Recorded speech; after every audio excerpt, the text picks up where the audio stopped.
Šlesers, Andris Šķēle. Latgalē, Kurzemē, Zemgalē, Vidzemē. Ir spēki, kas neutralizējas, ir spēki, kas summējas.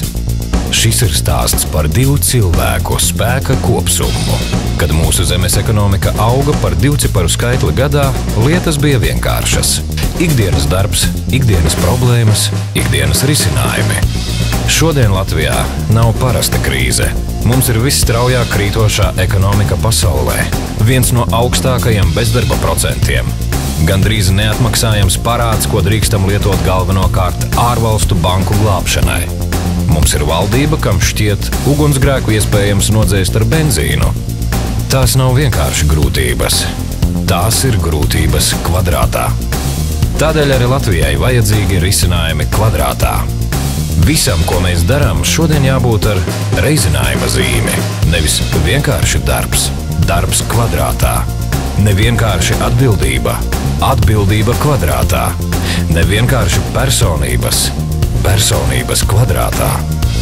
Divi cilvēki, divu partiju vadītāji šodien ir nākuši pie jums, lai saņemtu atbalstu savienībai, kas Latviju izvedīs no krīzes un atkal padarīs par veiksmīgu, bagātu un pasaulē cienītu valsti.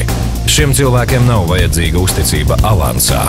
Viņi ir pierādījuši, ka spēj paveikt uzdevumus, kas citiem nav pa spēkam, uzņemties atbildību, no kuras citi bēg. Nevienmēr šie cilvēki bijuši sabiedrotie, bet pie šāda mēroga krīzes vairs nav nec konkurentu, nec pretinieku. Ir tikai sabiedrotie darbā, kas jāpaveic.